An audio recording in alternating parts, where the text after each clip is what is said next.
एक बार फिर स्वागत है आप सभी का। नमस्कार, मैं शाहनवाज खान, आप देख रहे हैं आचरण न्यूज। और आइए एक बार फिर नजर डालते हैं ग्वालियर चंबल की राजनीति पर।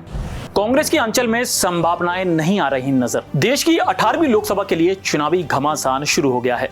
मध्य प्रदेश में भाजपा ने पहले अपने उम्मीदवार मैदान में उतार दिए और उसके उम्मीदवारों ने अपना चुनावी अभियान प्रारंभ कर कांग्रेस पर कहीं बढ़त बना ली है। ग्वालियर चंबल संभाग की लोकसभा की 4 सीटों में से 3 पर कांग्रेस अपने उम्मीदवार तय करने में पिछड़ गई।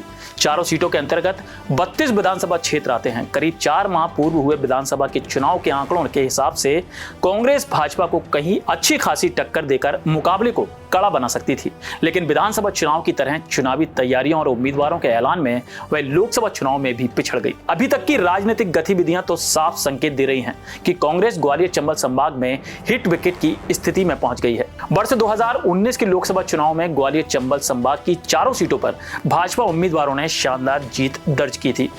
लोकसभा चुनाव के करीब 4 साल बाद मध्य प्रदेश विधानसभा के चुनाव हुए। इस चुनाव में पिछले विधानसभा चुनाव की अपेक्षा भाजपा का प्रदर्शन बेहतर रहा था। नवंबर 2023 में हुए विधानसभा चुनाव में अंचल की 34 सीटों में से भाजपा 18 सीटें जीतने में सफल हुई और कांग्रेस को 16 सीटें मिली थी। विधानसभा चुनाव के आंकड़ों का विश्लेषण करें तो गुना शिवपुरी सीट पर भाजपा अच्छी बढ़त बनाने में सफल हुई थी, जबकि ग्वालियर, भिंड, दतिया व श्योपुर मुरैना सीट पर कांग्रेस अपनी प्रतिद्वंदी भाजपा पर बढ़त बनाने में कामयाब रही थी।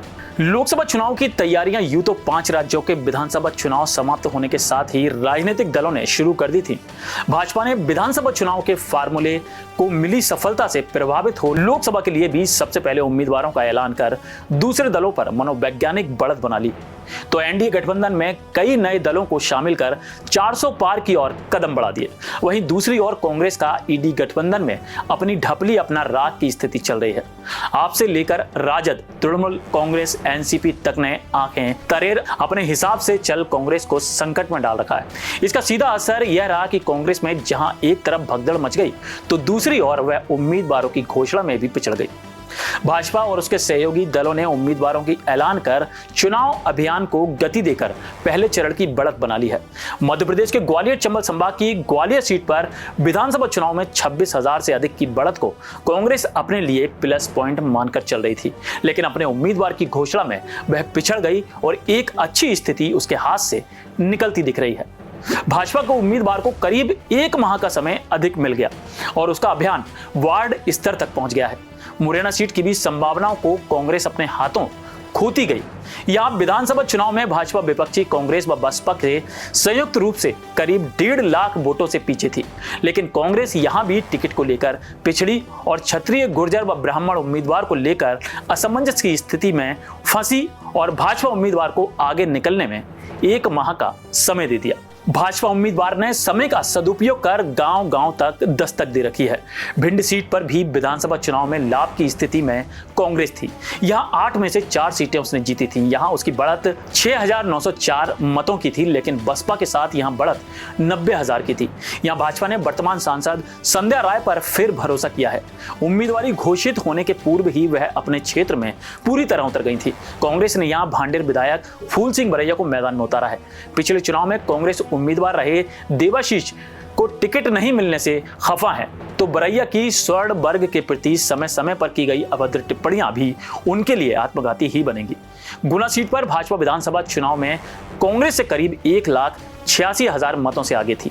केंद्रीय मंत्री ज्योतिरादित्य सिंधिया यहां उम्मीदवारों की घोषणा से पूर्व ही अपनी खोई जमीन वापस हासिल करने बिसात बिछाने में जुट गए थे। केंद्रीय मंत्री सिंधिया के साथ उनका परिवार भी कोई रिस्क नहीं लेना चाहता। फलस्वरूप पूरे परिवार ने यहां मोर्चा संभाल लिया है।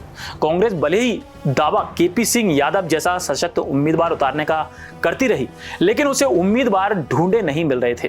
कांग्रेस ने आखिर यादव कार्ड खेला और राव यादवेंद्र सिंह को उम्मीदवार बनाया है। वह मुंगावली से विधानसभा चुनाव हार चुके हैं।